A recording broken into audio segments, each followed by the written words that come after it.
왕의 신부 아가서 강의 6. 숨는 계절. 한번 그분의 열매를 맛보고 성스러운 친밀함에 팔 안에 그분을 품어보면 절대로 그분을 떠나보내고 싶지 않을 것입니다. 그러나 아버지는 가장 좋은 것을 아십니다. 하나님은 아낌없는 축복의 계절과 훈련과 냉담한 계절을 통해 우리를 성숙시키는 방법을 아십니다. 그 여인은 우리가 예수님의 초청에 싫어요 라고 대답할 때 어떤 일이 일어나는지 잘 배울 것입니다. 우리는 거절당해서가 아니라 자기 방식만을 고집하는 스스로 만들어낸 항무지 가운데서 고독해질 수 있습니다. 내가 밤에 마음으로 사랑하는 자를 찾았노라. 예수님과 함께 산에 가지 않겠다고 거절한 그녀에게 잠 못 드는 밤이 찾아옵니다. 그녀는 돌아서서 높은 곳으로 홀로 걸어가는 그분의 모습을 보았습니다. 잠시 동안 그분은 그녀로부터 숨습니다. 하나님이 전략적으로 그녀에게 얼굴을 가리우는 때가 있습니다. 우리의 마음이 그분을 향해 이끌리게 하기 위해 자신의 임재를 느끼지 못하게 하십니다. 이것이 영혼을 단련시키는 하나님의 지도 방식입니다. 이런 일은 우리가 그분을 가장 필요로 할 때 자주 일어납니다. 우리는 쉽게 상처받고 잊혀졌다고 느낍니다. 우리의 감정에 스스로 속아 결국 혼란에 빠질 수 있습니다.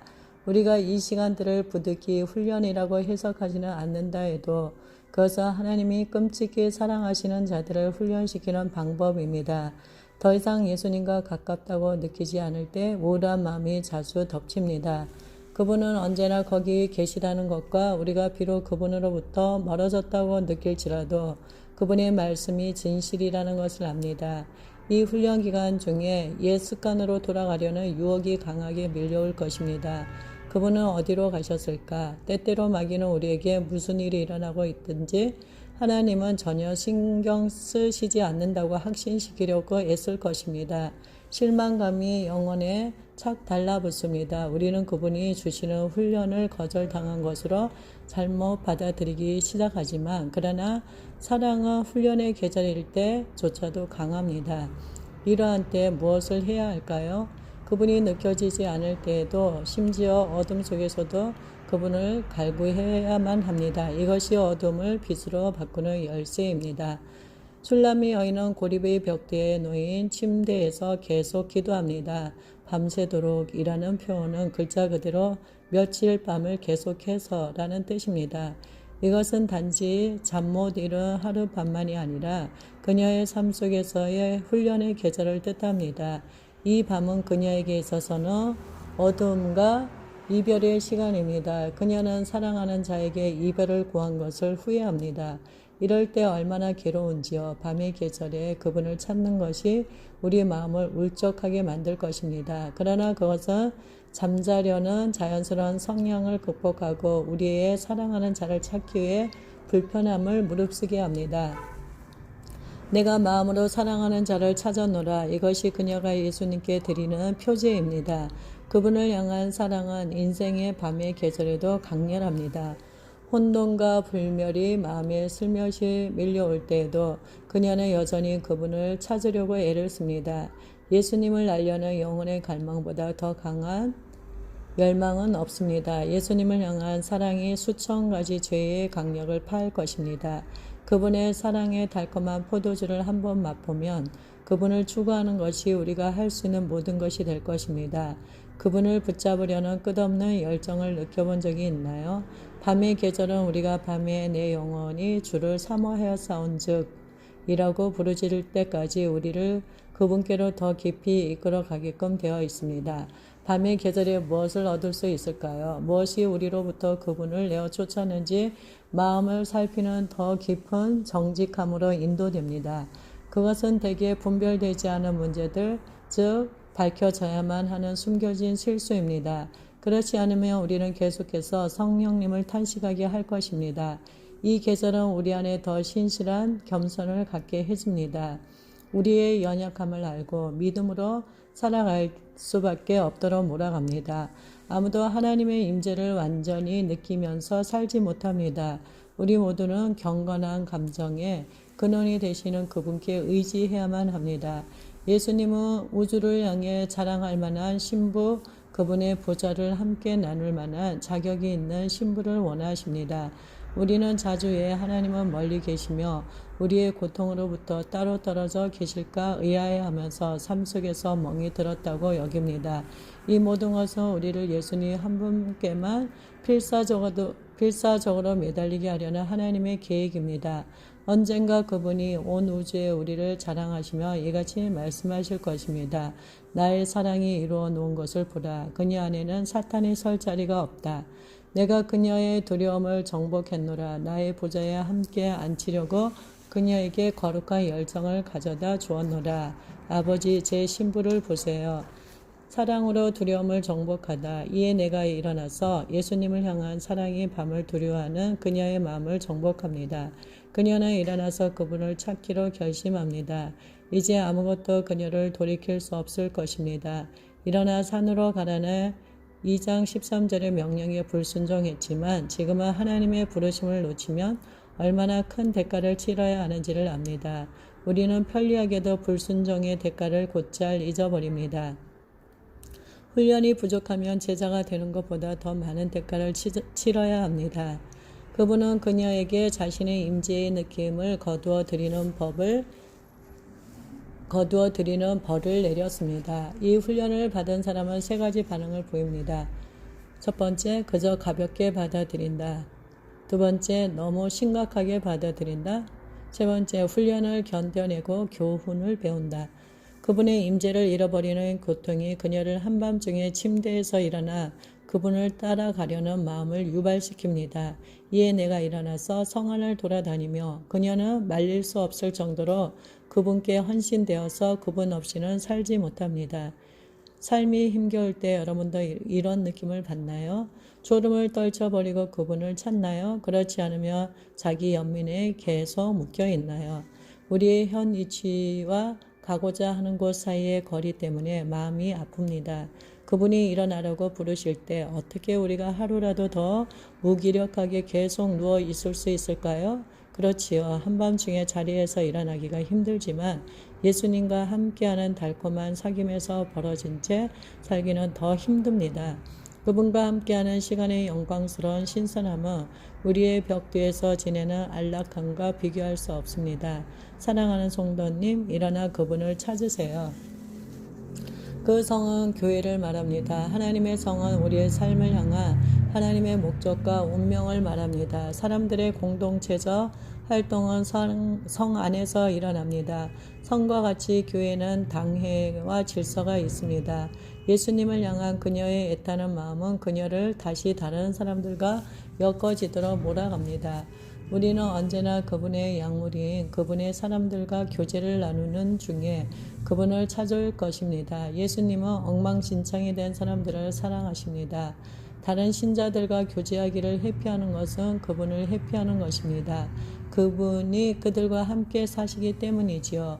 우리의 굶주림이 자처한 고립을 더 이상 견딜 수 없는 지경까지 이를 때 예수님은 자신을 계시해 주실 성으로 우리를 데리고 들어가십니다. 이 성 안을 돌아다니는 데에는 위험이 따릅니다. 사람들이 해치거나 상처를 줄 수 있지만 이곳은 그분을 찾으려면 우리가 가야만 하는 곳입니다. 성 안을 순찰하는 자들을 만나서 순찰하는 자들은 성을 지키는 자들입니다. 그들은 우리의 영혼을 살피는 진정한 영적 목자들입니다. 파수꾼에게는 성에서 일어나는 일들을 감시하고 성을 파수해서 적이 공격하지 못하도록 하는 책임이 있습니다. 이 하늘이 보내 파수꾼들이 그 성의 안전을 맡고 있습니다. 그분이 1장 8절에서 목자들이라고 불렀던 바로 그 사람들이지요. 이제 그녀는 교회의 몸 안에서의 영적 권위를 깨닫기 시작합니다. 그들은 맡은 임무를 수행하고 있는 진정한 영적 목자들입니다. 내 마음으로 사랑하는 자를 너희가 보았느냐? 라고 묻는 그녀는 근심스럽고 갈피를 잡지 못하는 듯 보입니다. 그분의 임재는 그녀에게서 떠나버렸지만 아마 그들이 그녀를 도울 수 있을 것입니다. 그녀는 도움을 청하면서 그들 앞에서 겸손해집니다. 우리 주 예수님은 영적 권위와 팀 사역 활동이라는 문제를 진지하게 여기십니다. 이것이 그분 나라의 운영 방식입니다. 이 진실을 무시할 때 많은 문제들이 발생합니다. 그래서 술람이 여인은 그분을 보았느냐? 라고 물으면서 파수꾼들에게 도움을 기대합니다. 이것이 하나님의 양무리를 치는 오늘날의 목자들을 향해 던지는 진심 어린 질문입니다. 그분을 직접 만나본 자들만이 진정한 지도자가 될 수 있습니다. 그분을 본 적이 있나요? 그분을 아시나요? 그분이 여러분 안에 거하고 계신가요? 사랑하는 자 찾기. 그들을 지나치자마자 마음에 사랑하는 자를 만나서 우리는 사랑하는 자를 찾기 위해 파수꾼들을 지나 더 멀리 가야만 할 때도 있습니다. 파수꾼들은 축복이지만 그들은 그분이 아닙니다. 우리를 위해 사역하는 파수꾼들을 사랑해 줄 수는 있겠지만 아무도 그분을 대신할 수는 없습니다. 가장 깊고 가장 다정하고 가장 순수한 사랑을 그분을 위해 남겨두었습니다. 그녀가 그 파수꾼들을 넘어서서 볼 수 있을 때 그분을 찾아냅니다. 그분은 문득 그녀의 마음에 달콤한 사랑을 회복시킵니다. 그분을 다시 찾은 그녀는 몹시 기쁩니다. 사랑하는 자를 찾아 어두운 밤을 뚫고 나간 보람이 있었습니다. 주님은 신실하고 선하십니다. 그녀가 그분께 오기를 기다리고 계셨던 것입니다. 사랑이 그녀를 주님께로 가까이 데려다 주었습니다. 예수님을 찾는 영혼들이 예수님을 쉽게 찾을 수 있게 된 것입니다. 그를 붙잡고 놓지 아니하였노라. 이것은 그저 그분을 찾는 것보다 더 깊은 경험입니다. 우리는 그분을 소중히 붙들어야만 합니다. 그녀는 그분을 꼭 붙들고 절대로 다시는 놓지 않으리라고 다짐합니다. 영적 어둠의 고통이 그녀에게 훌륭한 가르침을 준 것입니다. 무엇으로 그분을 붙잡을까요? 거룩한 결단의 힘이지요. 주님이 요한복음 15장에서 말씀하십니다. 내 안에 거하라. 이와 똑같이 엠마오 도상의 제자들이 그분께 우리와 함께 유하시지요 라고 강권했습니다. 우리는 그분 뒤를 쫓아 달려가야만 할 뿐 아니라 한번 그분을 찾기만 하면 꼭 붙잡아야만 합니다. 불쌍한 죄인들이 전능자에게 의지하듯이 그림자가 사라질 때까지 야곱의 담대함으로 그분께 꼭 붙어 있어야만 합니다. 그분을 떠나가게 내버려 둔 적이 있나요? 그분의 임재 안에 머물기보다 그 임재의 산을 올라가기는 비교적 쉽습니다. 예수님이 우리에게 내 안에 거하라라고 말씀하십니다. 매번 그분과 함께 머무르기 위해 그분의 손을 은혜로 붙잡는 것이 우리의 목표이자 기쁨입니다. 가지는 있다가 없어지지 않고 포도나무에 붙어 있어 그 근원에 연결됩니다. 우리의 삶은 그분을 떠나가게 내버려 두는 순간들로 가득합니다. 정말로 사랑한다면 무슨 일이 있어도 그분께 꼭 붙어 있을 것입니다. 우리의 사랑하는 자는 붙잡혀 있기를 기꺼워하십니다. 그분을 억지로 부여잡을 우리의 신성한 맹렬함을 사랑하십니다. 믿음과 사랑이 그분을 재빨리 붙잡습니다. 사랑의 금사슬로 그분을 두르세요. 그러면 우리와 함께 거하실 것입니다. 나머지 이야기는 그분께 의지할 때 더불어 일어나는 일입니다. 그녀는 제정신으로는 그분을 두 번 다시 배신하지 않겠다고 마음속 깊이 결심합니다. 그분을 마음 가까이에 두고 싶어하는 새로운 열심이 영혼에 스며듭니다. 이 거룩한 맹렬함은 우리가 장애물을 뚫고 왕국에 들어가기까지 승리로 이끌어줍니다. 어떤 때는 하나님께서 우리 안에 거룩한 결심이 타오를 때만 응답하십니다. 우리의 강렬한 사랑이 그분의 마음을 정복하면 그분은 우리를 더 높은 은혜 속으로 들어 올리십니다. 이처럼 집중적으로 쏟아붓는 우리의 갈망을 물리치지 않으실 것입니다. 마리아가 동산에서 한 것처럼 그분을 만나면 꼭 붙잡으세요. 내 어머니 집으로 가기까지. 교회는 우리의 어머니의 집입니다. 예수님은 그분의 집에서 남편이 되십니다. 그분의 뜻대로 행하는 자들이 어머니와 형제라고 알고 있습니다. 요한계시록 12장 5절에 보면 남자아이를 낳은 여인이 교회입니다. 그녀는 그분을 모든 관계 속에서 교회 생활이라는 익숙한 환경 속으로 모시고 가기를 간절히 원합니다. 이상하게도 때로는 예수님을 교회로 모셔가기가 몹시 어려울 수가 있습니다. 그 시점은 우리가 다른 사람들로부터 상처를 받은 때입니다. 관계 속에서 시험당하고 심지어는 종종 관계가 틀어지기도 합니다. 그 여인은 하나님 가족 안에서 모든 관계가 다루어질 때까지 그분을 꼭 붙들고 있기를 원합니다. 우리는 그리스도의 몸 안에서 그분을 다른 사람들에게로 데려가는 자가 되어야만 합니다. 그분을 향한 사랑 때문에 우리는 그럴 만한 충분한 자격을 얻게 됩니다. 우리의 영혼이 예수님과 깊은 사랑에 빠져서 그분 없이는 도저히 살 수 없게 되면 교회 안에 그 사랑을 풀어놓는 자가 될 것입니다. 지역 교회 사람들과 나아갈 때 사랑으로 그분을 붙잡아서 함께 가세요. 예수님을 그 여인의 집으로 데려가는 것이 새로운 순종을 나타내는 첫 번째 일입니다. 예수님은 그녀를 자신의 침소로 데려가셨고 이제 그녀는 예수님을 자신의 어머니의 방으로 데려갈 것입니다. 깨우지 말지니라. 왕은 그녀의 용언 위에 방해하지 마시오 라는 팻말을 걸어놓고 이 새로워진 친밀함의 계절 동안 그녀를 가만히 내버려 두라고 사람들에게 지시하십니다. 사람들이 성스러운 친밀감의 계절 속에 있는 동안에는 그 녹아내린 영혼을 열심히 섬기느라 애쓸 필요가 없을 때가 있습니다. 우리에게는 다른 사람의 인생을 향해 그분이 갖고 계신 계획을 알 수 있을 만한 충분한 분별력이 없어서 하나님이 다른 사람들과 하시는 일을 그릇 해석하는 경우가 자주 있습니다. 예루살렘 딸들은 성령의 다채로운 역사하심을 이해하지 못하는 미성숙한 성도들입니다. 우리의 섣부른 판단으로 그들의 마음을 어지럽히는 것은 잘못입니다. 예수님과 함께 시간 보내기와 그분의 생명을 흡수하기야말로 가장 연약한 성도가 변화받는 길입니다. 하나님은 우리를 예수님과 함께 열방을 훈련시킬 성숙한 동력자로 만들어 가고 계십니다. 이 일에는 침잠의 시간과 섬김의 시간이 필요합니다. 그 차이점을 아는 것이 지혜입니다. 예수님은 성숙해지고 있는 신부를 다루는 그분의 방식에 참견하지 말도록 자주 우리에게 상기시키셔야 합니다. 우리는 그분한테서 벌을 받고 있는 사람들에게 인간적인 동정과 성화되지 않은 자비를 품습니다.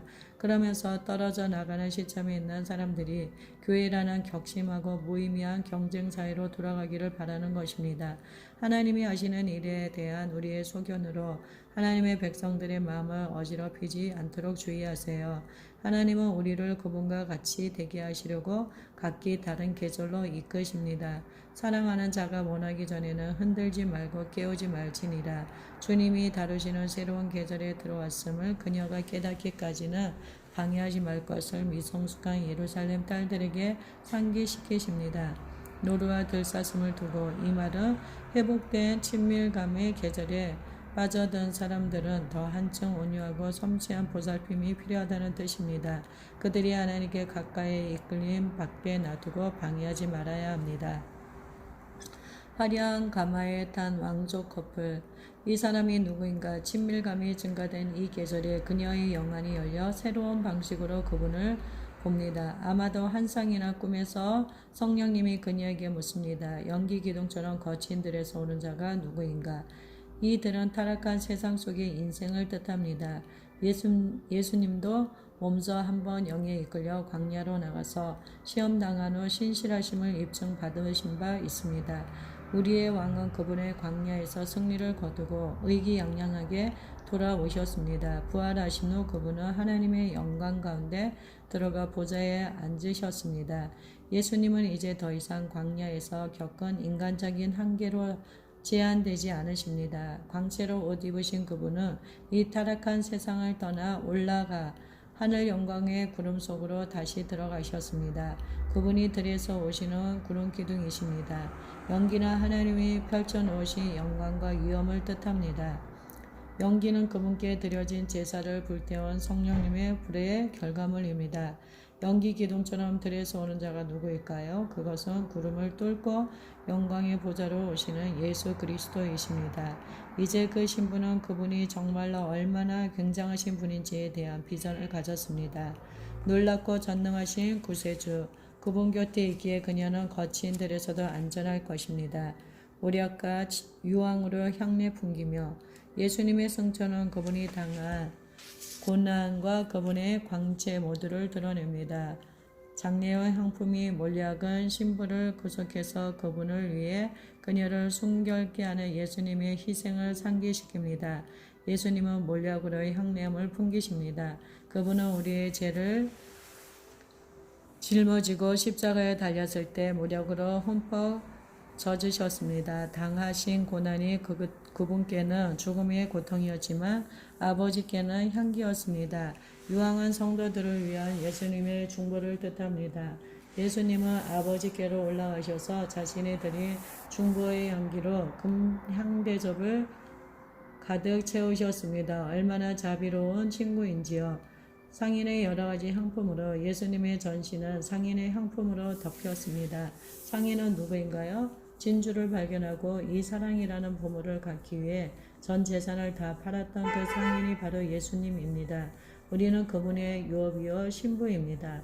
상인이 최상품 진주를 사듯 그분이 우리를 사셨습니다. 우리를 신부 삼기 위해 생명으로 값을 치르셨습니다. 우리를 위해 보혈을 흘리신 것입니다. 혼인마차 볼지어다 솔로몬의 가마라. 우리가 예수님과 함께 있어야 안전하다는 것을 확신시키는 것이 성령님의 역할입니다. 사람들은 온전히 예수님만 위해 살 때 치러야 할 대가를 많이 두려워합니다. 세상의 즐거움을 놓칠까봐 많은 사람들이 타협하게 됩니다. 이는 우리가 그분의 사랑 안에 있을 때 얼마나 안전한지를 모르기 때문입니다. 대적의 거짓말은 항상 예수님을 비난하는 형태로 옵니다. 그분이 믿을 만한 사람인가? 그분이 거기 있을까? 그분이 너를 기죽이고 실망시키면 어떻게 할 건데? 마귀의 거짓말은 두려움을 불러일으킵니다. 어떤 사람들은 외톨이가 될까봐 두려워서 죄짓는 관계를 끊어버리지 못합니다. 어떤 사람들은 재정이 충분하지 않을까봐 두려워서 출석하는 교회에 11조를 하지 않습니다. 두려움은 타협으로 이끕니다. 언제나. 성령님은 우리에게 하나님의 화려한 결혼 마차를 보여주고 싶어 하십니다. 이것은 그분의 종들의 어깨에 메인 혼림 마차나 가마입니다. 고대 극동 지역의 신부들은 의자 가마에 앉은 채 남자들의 어깨에 메어지는 마차라는 탈것에 모셔집니다. 신부와 신랑은 군중들의 시선을 커튼으로 가리고 휘장을 두려운 안쪽에 기대어 앉습니다. 그들이 가는 길에는 횃불이 활활 타오르고 경호원들이 수행합니다. 이것이 주님이 은혜의 언약 안에서 우리 인생을 이끌어 가실 모습입니다. 우리는 드리워진 커튼 뒤에 그분과 함께 거합니다. 언약궤처럼 우리는 그분과 함께 감추이고 세상으로부터 가리워져서 평생 동안 인도됩니다. 솔로몬의 호화로운 마차는 예수님이 모든 원수를 이기고 승리하심으로 완성하신 십자가의 역사 안에서 우리가 얼마나 안전한지를 보여줍니다. 그분과 함께 있는 장엄한 마차 안보다 더 안전한 장소는 없습니다.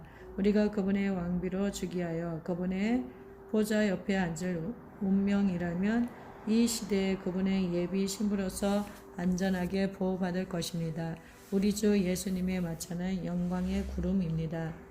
이스라엘 용사 중 60명이 둘러쌌는데 이 용사들은 우리를 둘러서서 수종드는 하나님의 천사들입니다. 이는 엄중한 호의를 뜻합니다. 대통령과 국회의원들은 고작 한 번에 20-30명의 경호원들로 둘러싸이는데 우리에게는 호위병이 60명이나 됩니다. 예수님에게는 자신의 신부를 안전하게 지키고 보호하실 능력이 있습니다. 솔로몬 시대에는 강도들이 매복해 있다가 혼인잔치에 들이닥쳐서 강탈하고 왕족들을 해치고 금과 보석을 훔쳐가는 일이 다반사였습니다. 우리가 왕의 마차에 왕과 함께 타고 있으며 마귀에게 습격당하지 않을 것입니다. 광야 속에서 펼쳐진 장막은 60개의 튼튼한 기둥으로 받쳐졌습니다. 예수님은 자신의 가장 빼어난 용사들로 우리를 에워싸십니다. 다 칼을 잡고 밤의 두려움으로 말미암아 각기 어리에 칼을 찾느니라. 그들 중에는 초보자가 아무도 없습니다. 모두가 전쟁에 대비해 잘 훈련되었고 언제 닥칠지 모르는 힘든 상황에도 대처할 태세를 갖춘 용사들입니다. 중보 기도자는 칼을 찬 용사와 같습니다. 레바논 나무는 예수님의 인성을 나타냅니다. 그분은 인간의 육신을 입고 인성을 갖기 위해 상하궁으로부터 내려오셨습니다. 레바논 나무는 제일 값비싸고 향기 나는 나무였습니다. 예수님은 우리와 같은 육신이었으면서도 우리와 같지 않으셨습니다. 그분은 모든 자 중 가장 위대하신 인자이십니다. 우리를 위해 나무 십자가에 달리신 그분의 희생은 값비싸고 향기로웠습니다. 그 기둥은 은이요 바닥은 금이요 덮개와 커튼을 받쳐주는 네 기둥은 은으로 만들어졌고 이는 구속을 상징합니다. 정의와 능력과 사랑과 신실함이라는 네 기둥이 덮개를 받쳐줍니다. 마차의 바닥은 금으로 만들어졌습니다. 우리 관계의 토대는 거룩하고 순결하고 신성합니다. 은과 금은 우리에게 구속자와 하나님 모두가 되시는 예수 그리스도를 뜻합니다. 자리는 자색 깔개라. 그 안에는 예루살렘 딸들의 사랑이 엮어져 있구나. 자색은 왕이 입는 색깔이기에 자색 깔개는 주 예수님의 왕권을 나타냅니다. 그리고 이 자색은 바로 그리스도의 보배로운 피를 나타냅니다. 우리는 주기에서 이 구원의 마차 안에 마련된 왕의 권이라는 자색 의자에 느긋이 앉습니다. 십자가의 영광 안에서 두려움이나 의심 없이 기뻐할 수 있습니다. 예수님의 보혈이 값을 치르셨으니까요. 이 마차의 내부를 사랑으로 입혔다고 기록되어 있습니다. 어린 양의 부인을 사랑의 양탄자가 둘러쌉니다. 그녀는 값을 매길 수 없는 사랑, 모든 사랑, 다름 아닌 오로지 사랑으로만 둘러싸였습니다. 바깥에 있는 사람들은 사랑의 덮개 아래 무엇이 메어져 갈는지 다 헤아릴 수 없습니다. 와서 은혜의 마차 안에 예수님과 함께 나란히 앉으세요. 우리의 십자가를 졌던 그분 품에 안기세요. 기대어 눕기에 얼마나 포근하고 기분 좋은 곳인지요. 우리가 그분 사랑 안에서 휴식을 취하고 있을 때 조차도 우리의 신랑은 우리의 사랑 안에서 안식을 얻습니다. 여전히 그 신부에게 잘못된 부분이 많더라도 사랑의 마차에 실려갑니다. 우리 자신의 감정이 아니라 예수님의 애정이 그분과의 관계를 이루는 기초가 됩니다. 사랑 때문에 예수님이 세상에 오셨습니다. 사랑이 그분을 정원으로 이끌었습니다. 사랑이 그분을 십자가로 데려갔습니다. 사랑이 그분을 우리의 마음으로 데려왔습니다. 예수님과 그분의 약혼녀는 언젠가 이 자색 보좌에 앉아 함께 다스릴 것입니다. 백향목에서 은으로, 금으로, 자색 깔개로 그 묘사가 한 단계씩 진전됩니다. 각 구절은 우리가 받은 구원의 질과 소중함을 더욱더 드러냅니다. 우리가 하나님과 함께함에 따라 깜짝 놀랄 만한 우리의 구원에 대해 더욱더 잘 알게 됩니다. 새로운 이해로 충만해진 그녀는 사람들에게 왕의 영광을 바라보라고 간곡히 권합니다. 나와서 솔로몬 왕을 보라. 예루살렘의 딸들은 이제 시온의 딸들이라고 불립니다. 이것은 하나님의 백성들을 일컫는 영적 용어입니다. 이제 그 여인은 희망과 사랑의 눈으로 사람들을 보고 있습니다. 왕이 그녀에게 취했던 똑같은 격려의 방식으로 사람들에게 나아가서 그들이 성숙하기까지 자라갈 것이라고 예언합니다. 그들은 일어나 왕을 사모하는 시온의 딸들이 될 것입니다. 그녀는 그들의 시선을 왕관을 쓰고 계신 분께로 향하게 됩니다. 왕의 통치권과 위엄은 이제 그녀의 주된 화제거리가 되었습니다. 그녀는 사탄과 이 세상과 열방을 다스리는 그분의 권위를 사람들이 보기 원합니다. 우리가 사랑하는 자는 왕관을 쓰신 왕이십니다. 그 왕관을 보면 산이 두렵지 않을 것입니다.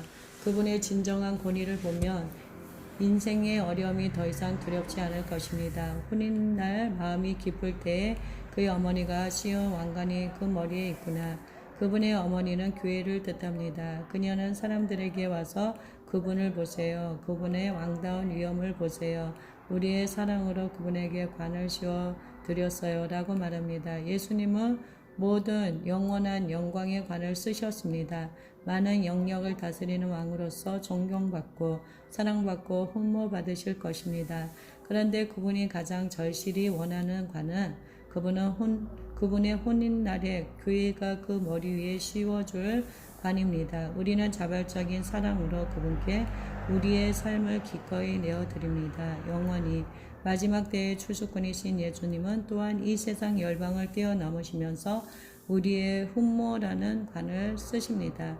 또 내가 보니 흰 구름이 있고 구름 위에 인자와 같은 이가 앉으셨는데 그 머리에는 금면류관이 있고 그 손에는 예리한 낫을 가졌더라. 또 다른 천사가 성전으로부터 나와 구름 위에 앉은 이를 향하여 큰 음성으로 외쳐 이르되 우리의 낫을 휘둘러 거두소서. 땅의 곡식이 다 익어 거둘 때가 이르렀음이니이다 하니 구름 위에 앉으신 이가 낫을 땅에 휘두르매 땅의 곡식이 거두어지니라. 계시록 14장 14절에서 16절. 우리가 신랑께 영광을 돌리고 우리의 찬양으로 왕관을 씌우며 그분은 강성해져서 금낫을 취해 열방의 큰 추수를 시작하십니다. 이사야 62장 5절은 마치 신랑이 신부를 기뻐한 같이 내 하나님이 너를 기뻐하시리라고 말합니다. 우리는 예수님이 간절히 바라던 동반자입니다. 혼인날 그분의 가슴은 드디어 우리를 가질 수 있다는 기쁨으로 터질 것입니다. 오늘 그분의 마음을 기쁘게 해드리세요. 그분을 예배하세요.